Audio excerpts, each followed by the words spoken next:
Welcome back to Boys and Ghouls Film Review, folks. I'm your host, Sarah Stephenson. This is my co-host, Mike Stephenson. Hi, guys. And we're reviewing tonight a new movie. New one. That just came out called... This year.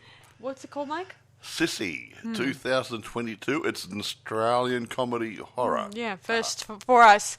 For over the years, I never even... Apart from a few movies here and there, I don't think I've seen... Australia pop out with a horror slasher. I mean, horror like this one before. No, they've done quite well, actually. Yeah, so it's radically new, and I just feel like I just wish that more of this type of stuff would come out more often. Yeah, it's very, very well considering. This sort of genre is getting a bit tired. They got a nice twist on it. I agree. I would definitely say I agree. Even though the later deaths in the movie, they start off. The first one is intentional. Don't get into that. The first one was intentional, but the others were not intentional, supposedly. Not really fully. Talk about that later as we develop in the story. Yeah. So now, anyway. okay, here we go. Oh, there's a few odds and sods here I want to talk about.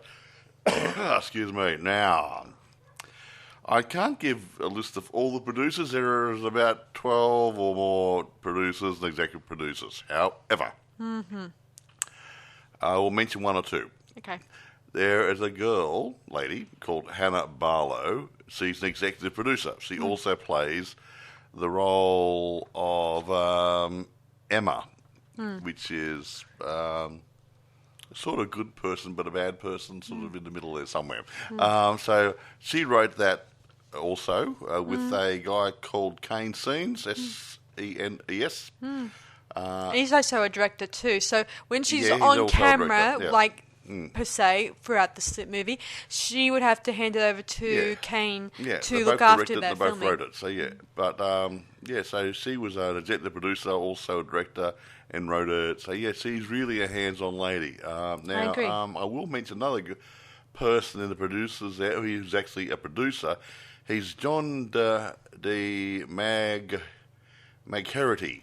And one of the ladies in the show is called Emily de Magherity, and she plays Alex, which is a sort of not so good person in it. But whether that's her father or brother or relative, I'm not sure. But so it's all up close and personal, isn't it? Oh yeah, it is. So so anyway, done that, directed, written by yada yada yada. My biggest surprise when I first started watching this, I didn't think it was Australian. Me neither. I thought it was an American movie. Feel to it, and I'm not saying that. I'm not taking away from Australia or praising America. It's just that America's got a style of doing their movies, and they got a very similar style. And it didn't even pick up their accents. Yeah, exactly. I mean, I've spoken to actors when they were being casted for my production at the moment, and they all asked me, some of them asked me, do I need to put on an Australian accent? Just put a normal accent. I put it to them that make it just an ordinary accent. How you talk. How you talk. Yeah. Because when you set things down, does anyone out there just speak with just an in the American accent. No, no, that doesn't make sense. I mean, look, what I meant is a little variety usually helps in a production. What I was going to say, that over the years I have noticed that a lot of American actors try to dumb down their accent a bit to make it more universal. Okay, not all of them, and the Southerners don't as much as the ones in California, maybe New York, whatever.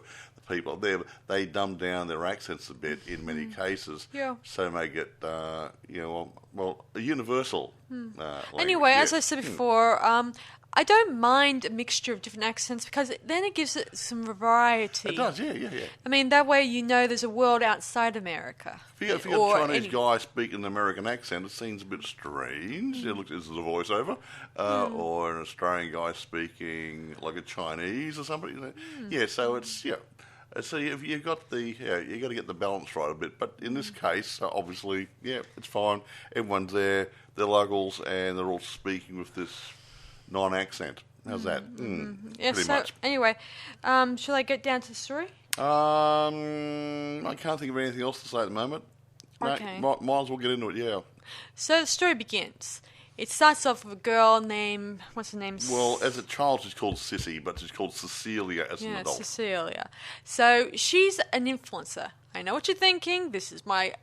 Here we go again. Here we go again. We've another movie that deals with influencing, yada, yada, yada. Hey, you know what? What? What was the guy with Mike Myers years ago? Him and Garth. What do you call it? Oh, boy. They'd run radio stations in the basement and stuff. And Wayne's World. Wayne's World, yeah. They were sort of radio influenced back in that. station. Yes. I couldn't remember that. They were sort of influences back in those days. They were more... they were doing their own radio show, but radio also show. doing influencing and advertising products and stuff. And it wasn't going very well. But, Well, I think it was doing well for its time, considering this was way before YouTube and way before anyone else. They had a radio station in the basement or something. Not a radio station. They didn't have a radio station. It's a TV series TV show, dummy. I haven't seen it for years. I have, and technically, I if it was a haven't. radio station, I would have said So, there was they're a doing radio a stuff. TV broadcast. Man, okay. talk about moron. Anyway, so Cecilia, Cecilia, right? Oh, maybe. I just told you it was Cecilia. Cecilia is an influencer who is also does a bit of the odd therapy, and she does the odd... She's a very successful one, unlike other ones who just don't do well, like in Spree and stuff like that. So you got hundreds of thousands of followers and stuff, and a little bit like the when we had Deadstream, he had followers and he was worried about losing his followers. And that following movie that we watched, with a guy who was a successful influencer too. So this is like those two guys who are obsessed with numbers, crunches, and wants to keep the fame without anyone rocking the boat. So it's one of those types of movies. Exactly. So anyway, she goes out to the shops and she runs into a girl she knew when she was a kid called Emma. A nice girl who says that she's going to get married. She has a wedding ring and everything.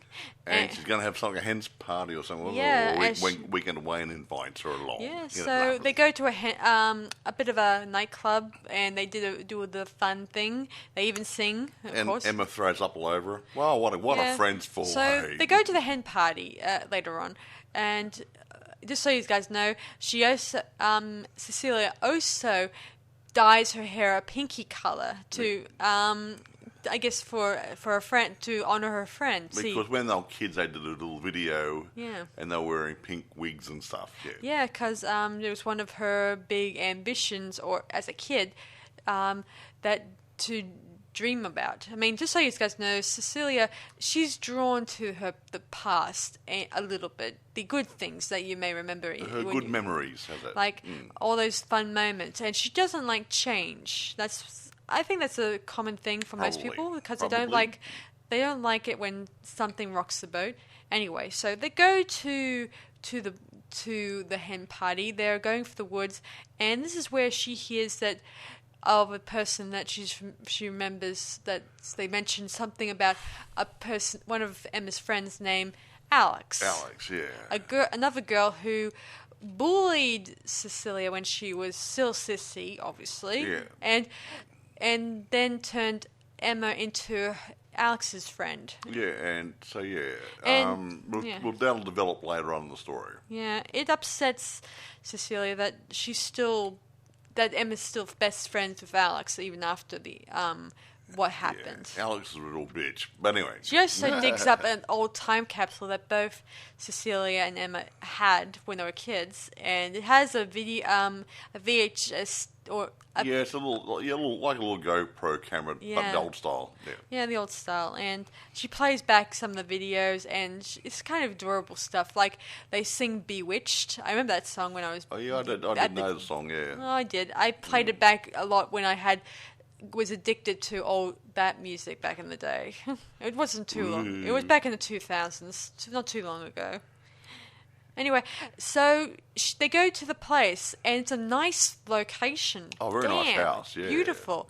And I loved it there, yeah, very nice. of course, when they get there, they neglects Cecilia. I don't know why. It's just plain rude. If I was inviting a friend to They ignored her. They ignored her. They just ignored her. Yeah, it like she wasn't there. Yeah, I know that her And friend... Alex shows up, comes out of a bedroom or somewhere. and sees It must be her Cecilia, house. and gets annoyed with Emma for bringing her here because they have a history, or had a history when they were kids. Which we find out a bit later on.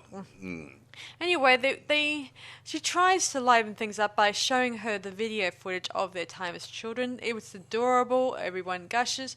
But then Alex comes in and says, that's it. Turn it off. off. Lunch ready. Is that your dinner or something? Dinner's ready. Yeah. She's a real cow. She's a total cow, that one. I don't like her very much. Anyway, we then learn more about how Cecilia was bullied by her when they were kids and all that stuff. And we see a bunch of twin girls that wear orangey hair and start calling her Sissy's a sissy, just the stupid taunting stuff. Yeah, they did, as kids would. She was about 12 at the time. Yeah, they were all 12 at the time. Yeah, and Emma never stood up for her when they were little children. Yeah. It's a little sad. Not very nice. Next morning, she's sleeping, and she has a dream of Alex, and it goes really creepy. It goes pear-shaped. Yeah, not real good. Mm-hmm. And then she wakes and finds a note that says, we are down at the creek or about the bush. Having a X swim. marks the spot. Come and follow us when you wake up. Didn't want to wake you. Look like you're sleeping. Stay soundly. What are friends for? Let you have a nice sleep and everything. Yeah. Before that, I should mention that when they're having dinner, in the evening, they ask Cecilia about her, what she's been doing. She tells them that I'm an influencer, stuff like that, and they ask her, okay, what kind of influencer? Are you a model influencer? Stuff like that. She says that she helps people. And Emma's fiance, her name's Fran, She's studying to be a psychologist or a psychiatrist or something? I think she's studying for a psychologist and stuff. And when all the group questions Cecilia's methods, they think that your methods, why should we believe your methods? They not be really believable. They didn't say that. They said you're not qualified to give advice. You could be giving people wrong information or something. Yeah, it's wrong information and stuff like that. It's not really nice. I mean, picked on her it's again. Not. Yeah, throughout this, they don't seem to even like her or even make her welcome in the group. It's a not really nice thing to do. Anyway, back to the creek.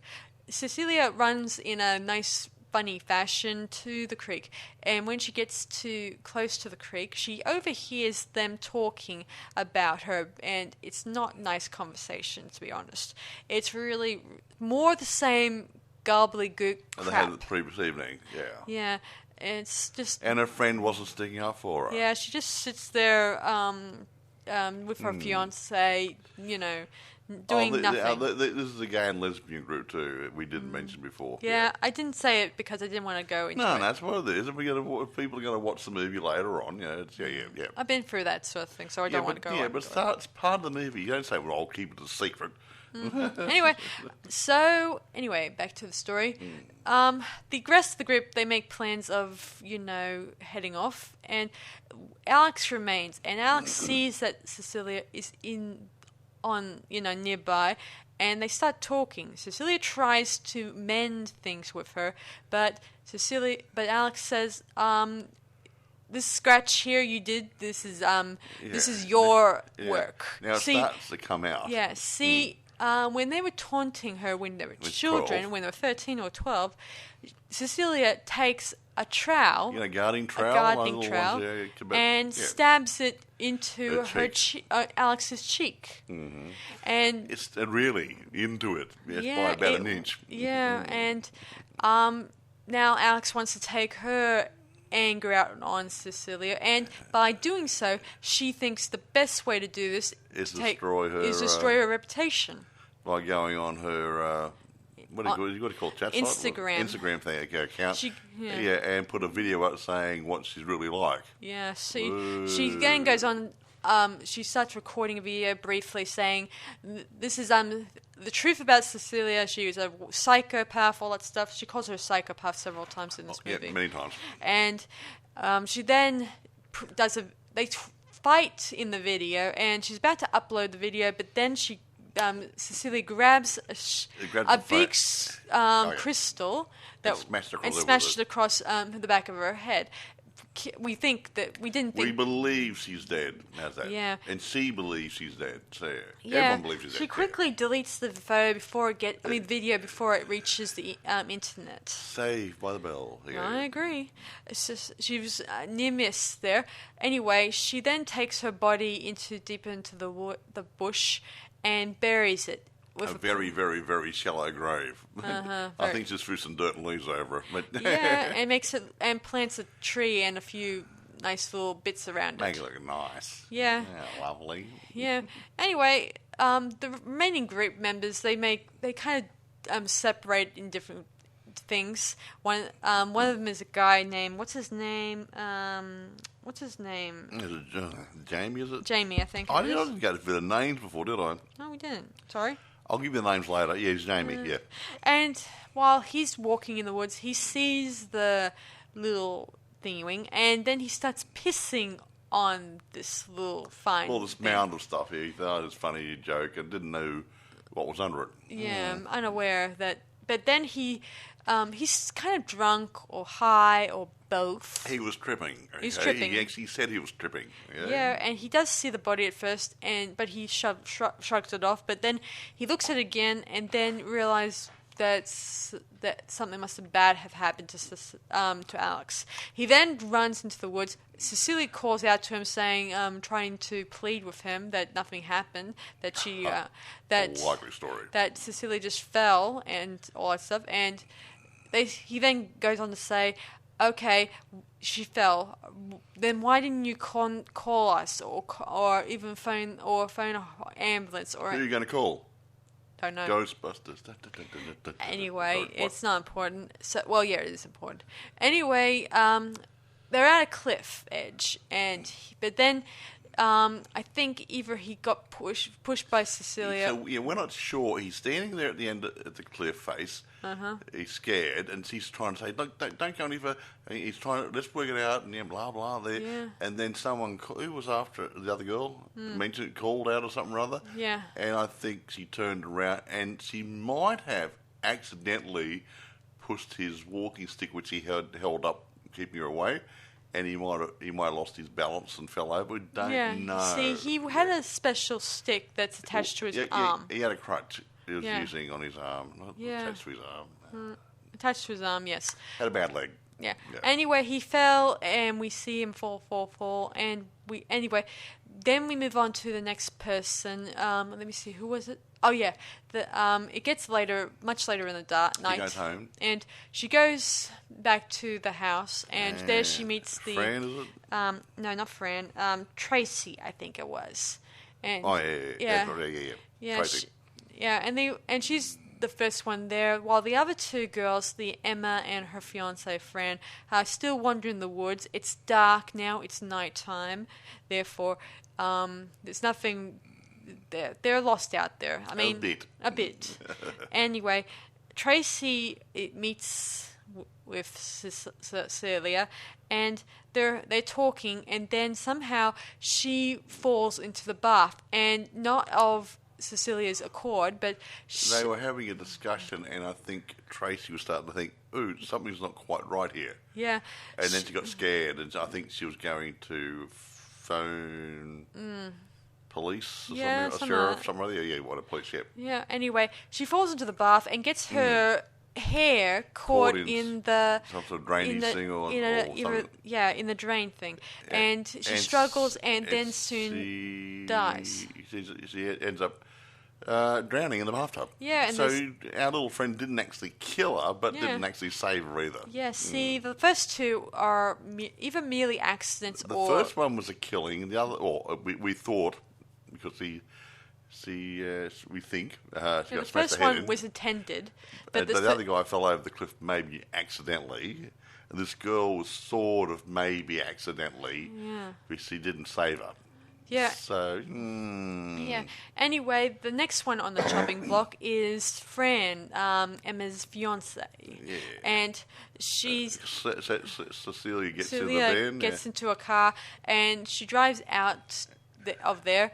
And she meets up with Fran, and they're driving, and Fran doesn't put on her seatbelt properly. They're stuck in a door or something, I think, or something. And then Cecilia's driving really fast. And soon enough, they crash. Well, I don't know if she actually crashed or just hit the brakes really hard. Because she hit the brakes probably really hard. Yeah, and Fran flew straight through the windscreen on the road and was not a happy chappy. Yeah. At this time, I think Alex revives. She didn't die, actually. Wait a minute. Just finish off Fran yet. She reversed the car over Fran or something. I know. I'm just saying. Drove over I'm just saying. Meanwhile, while this is happening, Alex is revived and somehow is she tries to call the police, but she's sobbing and can't speak really well. Yeah. And the policeman thinks it's his girlfriend trying to call him, but he then realizes that that's a real call, and then the phone drops out. Yeah,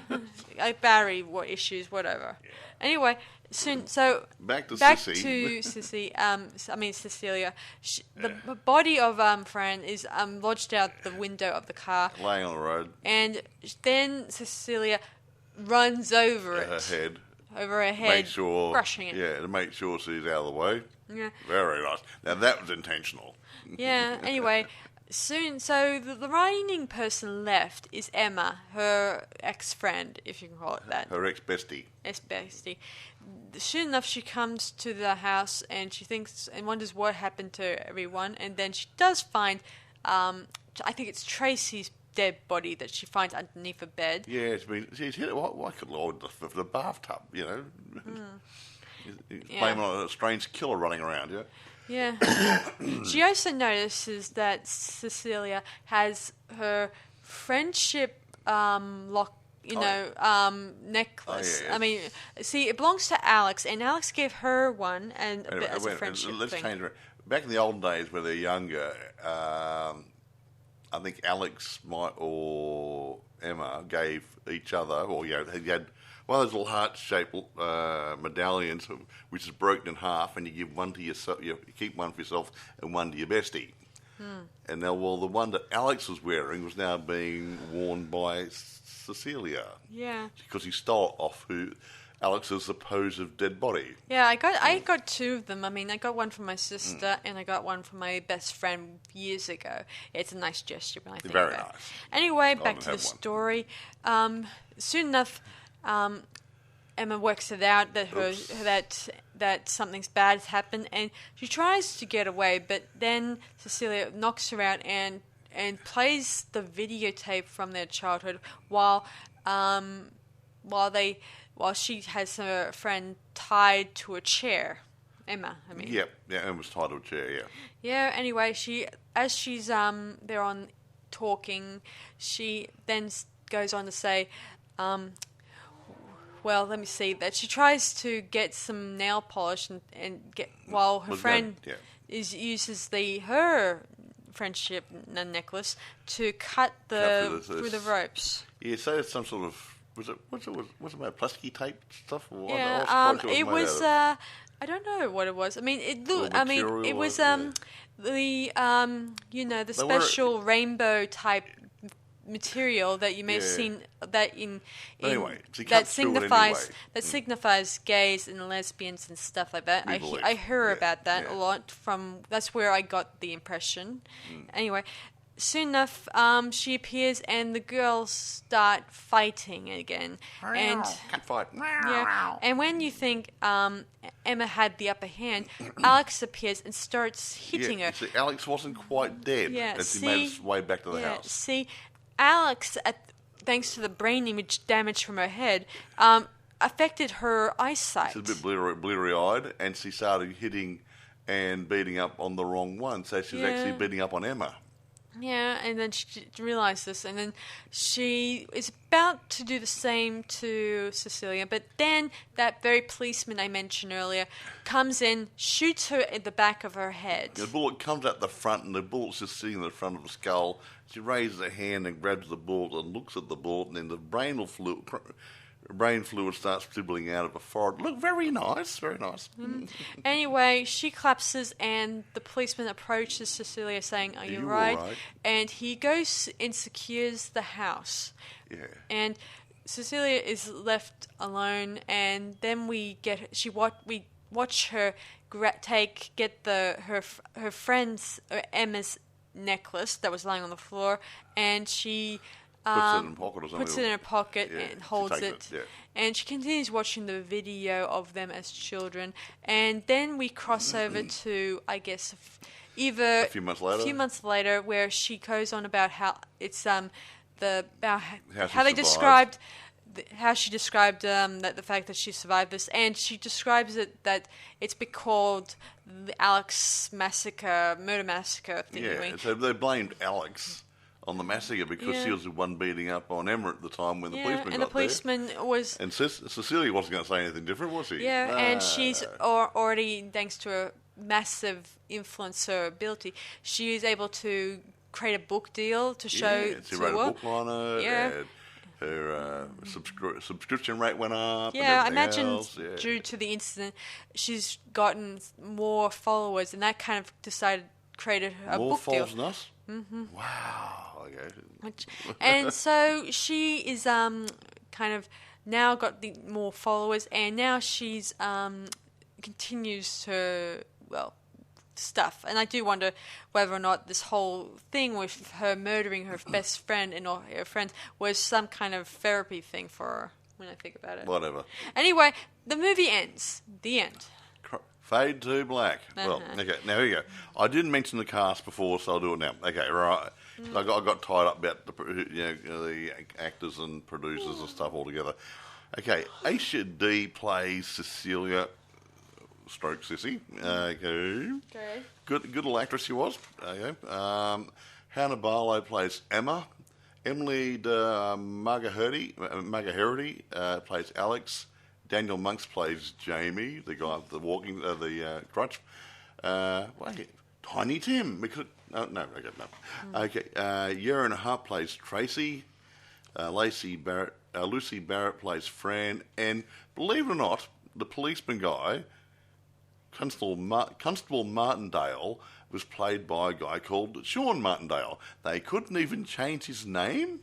Well, that's what in some movies, like even if the co-star characters, if they just don't want to mess with change. So it may have been a decision by either the writer or that they thought he was good for this role. So that's a good name. They decided to keep the name because it sounded good. Anyway, apart from the slow pace at the beginning. Yeah, I found it a little bit slow in the build-up at the beginning. The first half was a bit slow for my liking. I'm not saying it was bad, but I think they could have built it up a little bit fast. But then again, maybe it would have been a shorter movie then. So, yeah. I did think that the part where she snapped, I thought it would have been cooler if the deaths remain unknown, like maybe. Well, yeah, the deaths could have been, the snapping could have started a little bit earlier and spaced them out a bit further or something or other. I agree. Instead of trying to jam them all together. Yeah, whatever.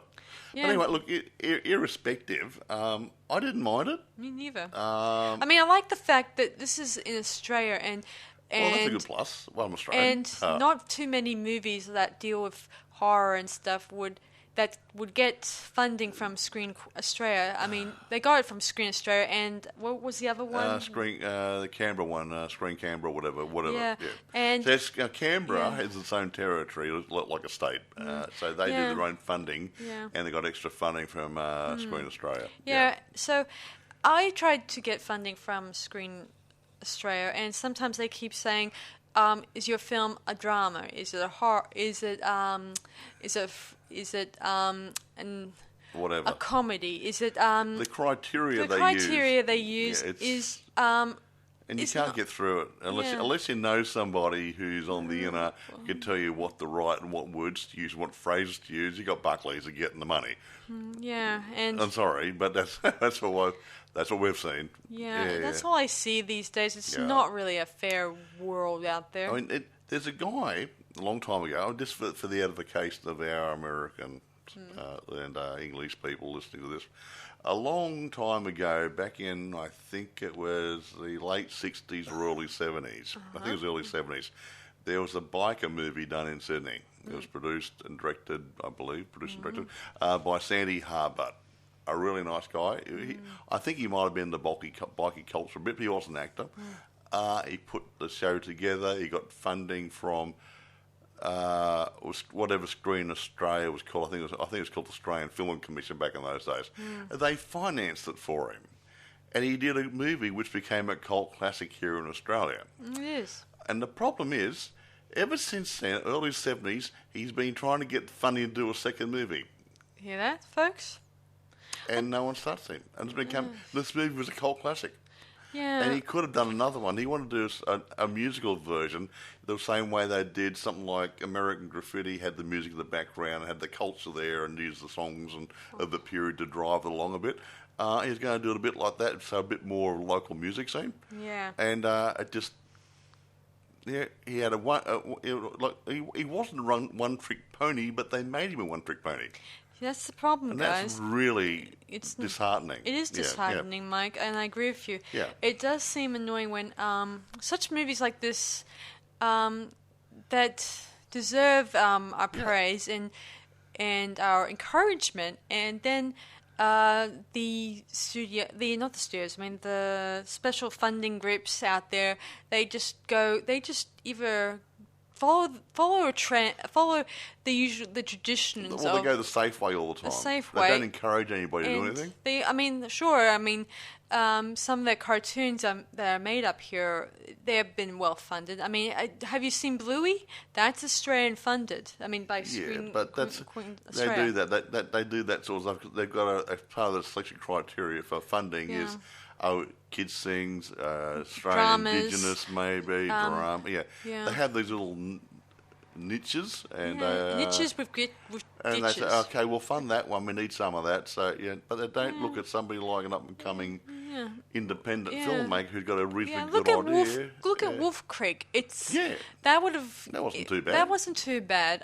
At least I heard. I haven't watched it yet, but I heard it's pretty much a worth checking out. I heard that the actor himself who played in the Wolf Creek is actually going to be at the. Well, he's already come and gone. Well, it has a long time already, but it's already come and gone. But he did attend the Supernova this year. Oh yeah.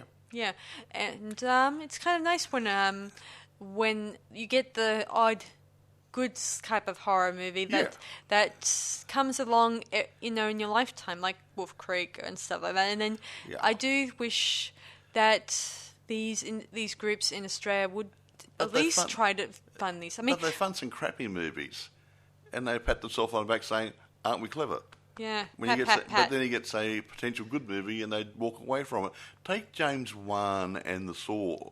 Yeah, movies. we would have had He was Australian, Sydney-based. Couldn't get anyone in Australia to look at it. And he went. Was it Blumhouse? Where did he go? not Blumhouse. The other guys. I don't remember the name, but I know for a Whatever. fact I know the which one I'm referring to, but it's not Blumhouse. That's the other ones. They got to make the I wouldn't say cheap and nasty, but the ones who are more into shock horror sort of stuff. Anyway, he got there and they said we like it. And he made the first movie.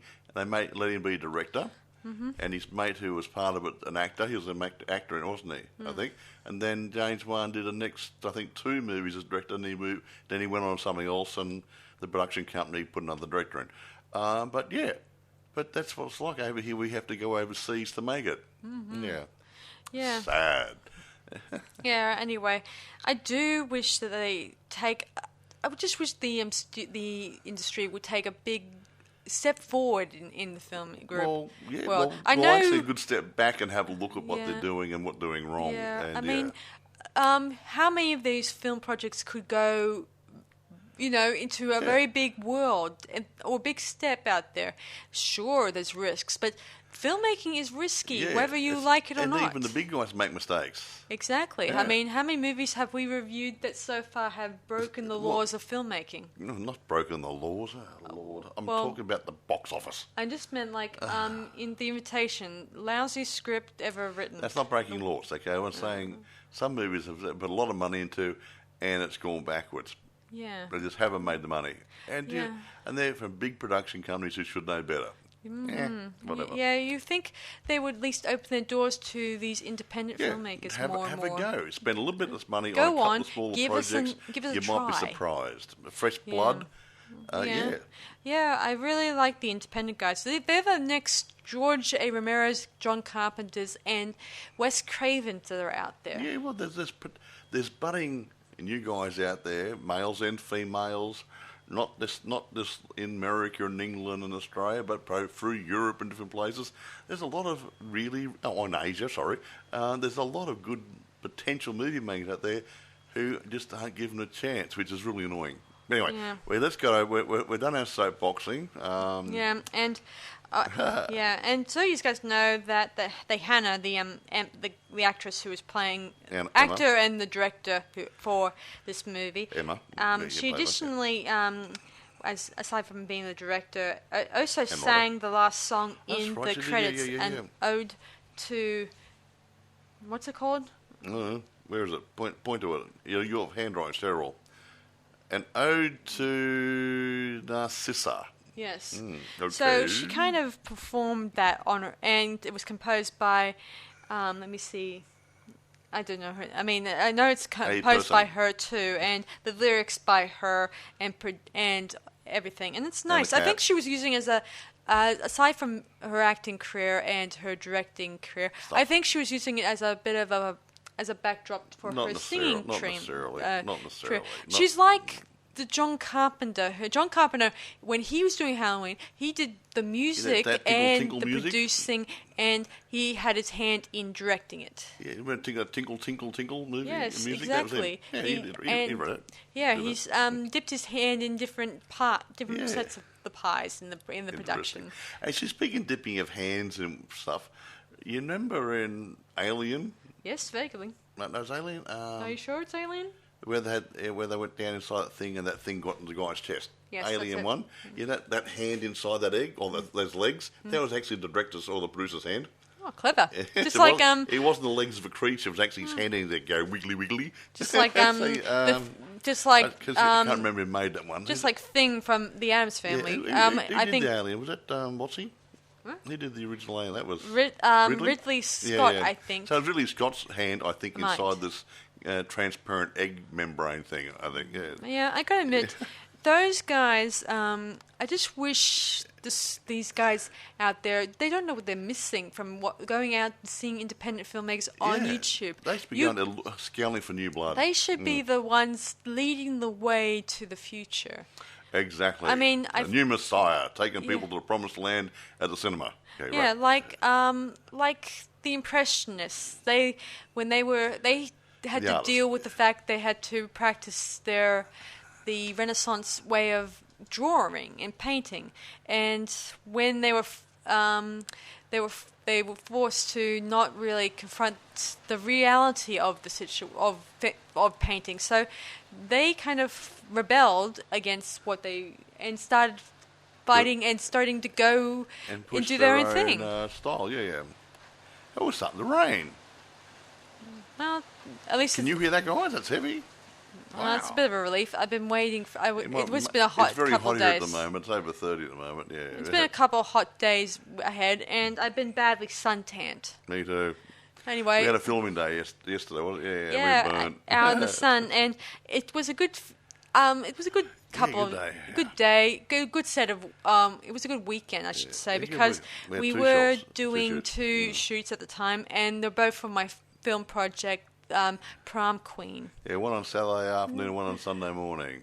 When he was writing the name of the film on our project on the crapper board, he wrote Prom Night instead of Prom Queen. Well, Which is it's a really good name for a movie. Yes, and it It's could get been you done. arrested for plagiarism, Mike. Thank you very much. Anyway, here you go. Look, reviews. There was lots of different reviews, but not easily accessible. There's hundreds of them. Generally favourable reviews. That's good to know. There's the odd knucklehead there saying, "I don't like them. They're independent people. They think they can make a movie." You get the odd one or two trolls, but most of the people said, and real people, the nicer people who actually do it really, not the knuckleheads, actually said it's a good movie. Yeah. So yeah, I'm and I think amazed it's a good movie. Yeah, I was amazed of watching this movie that took place in Sydney, and I Canberra. Probably. Canberra. I think it's Canberra. Yeah, and I like the fact the bushland scenes make me think of not my first project. When I did Attack of the Cat People, I did it in bushland setting, and while that was different from this production, but it's nice to see bushlands in this one. Anyway, availability, Shudder, video on demand streaming, and at the moment Amazon's also doing it, available with Prime Video channel subscription. That's right. At the moment, it's nowhere else in those normal things, but it could be through other streaming platforms as well. Yeah, I can't. So you need to look out for it. Yeah, I can't really do any more trivia at this moment because there's not very much. There's no Wikipedia page. And IMDb doesn't tell you a lot, and shame about that. But it's just the fact that this is an independent film. We can't go around being nasty about it. When they make a good effort. It's early days, and it may just start developing a bit of an audience, very soon. And it will start developing more reviews as we go along. There's lots of reviews. I just said that, but I can't go through all of the hundreds of them. But the point is, most of them, a sampling I did indicated they were favourable. Yeah. Anyway, as being a favourable review, so let's start rating this movie, shall we? I would give it about 9.5 to 10, but I thought it was a little bit slow in the beginning. They could have concentrated the front end a bit and spaced out the killings and stuff a little bit. Yeah. And I'm with you on that one too, Mike. So they didn't quite get the balance right.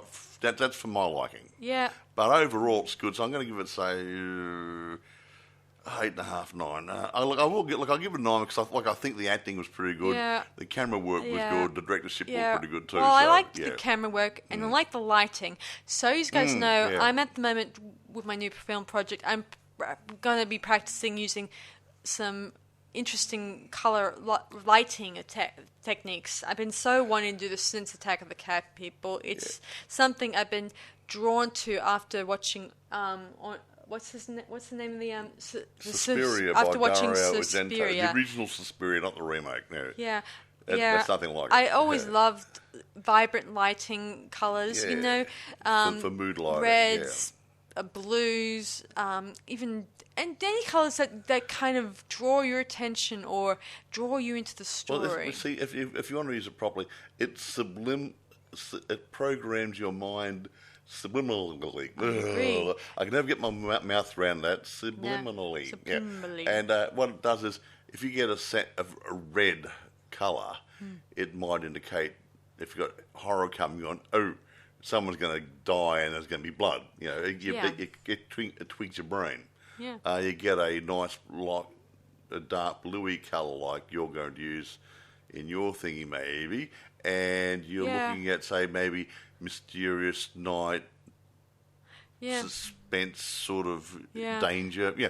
So they're the colours they create images in your head. Yeah, I like it when people use two sets of colour, like a blue and a red, giving it that sense of doom and at the same time a sense of nighttime atmosphere. Yeah.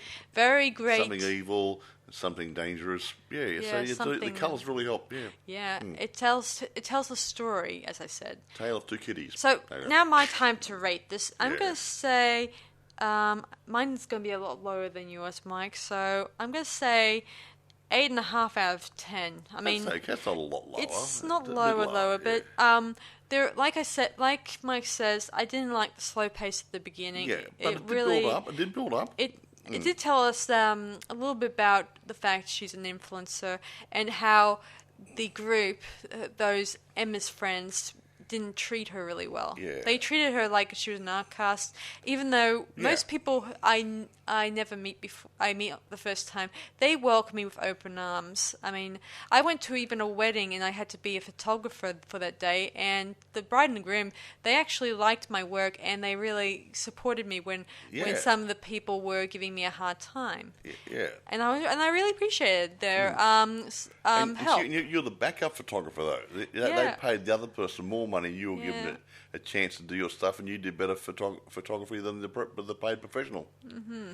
Go figure it. Go figure it. Yeah. And there was also another photographer that they tried to get, but the person did more studio stuff. Well, he wanted to do it his way, not their way. Yeah, he wanted to do a bit of a sci-fi approach to it. I think it's called a theme. You're getting dressed up as sci-fi creatures, Princess Leia or something or other. Well, he says they have a sci-fi backdrop. Yeah, I know, but when they actually she didn't want that. No, they wanted family photos of traditional stuff. Mums, dads, kids, bride and grooms, the normal best boring man, crap. stuff like that. The usual stuff you see in bride and groom type photos. Yeah. That the usual traditional stuff you're used to it by now. Anyway, so we've done everything. That's everything. We've done so, I do think this movie is pretty good, and I do praise Hannah for putting her creative cap on this one. Actually, I wouldn't mind meeting these people, but obviously there's a little chance I don't know where they are. I kind of befriend them on Instagram. Oh, do you? Okay. Yeah, and I hope that they do contact me on their thoughts on our review. I like a little feedback here and there. It's always good to get feedback. Yeah. Actually, it's just funny. That's a storyline here I took off the internet. It says, they find then Sissy finds herself stuck in a remote cabin. It wasn't a cabin. It was like a luxury house made out of brick and stone and everything. It was really not exactly in cabin in the it woods. It was cabin in the woods. That was a really nice house. It's not Evil Dead either. I don't know where they came up with the words. Yes, somebody wrote the storyline, and that's kind of misleading. That sort of thing. Actually, I will say something here before I go, and I won't say which reviewer it was. It's not on this piece of paper. No, I'm just wondering. I was reading some reviews, and there was one person who kept referring to... he said good things about the movie and the actors and actresses and everything else. Yeah, great. But he kept referring to Sissy, Aisha D, as the black lady. That's sexist. Not sexist, but it's racist. Okay, she might be Aboriginal or half caste, whatever. I don't know what she is, but it's like saying that American to American. It's plain old rude. That's all I can say. Afro-American, a white guy calling him, I won't say the word because it's not very nice.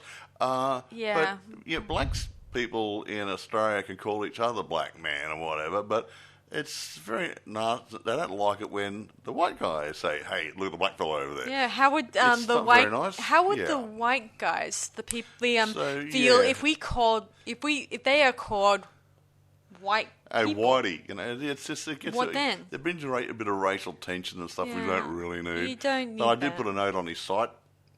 Yeah. About I liked his review. Didn't like the way he should be more mindful of people when you use those sort of expressions.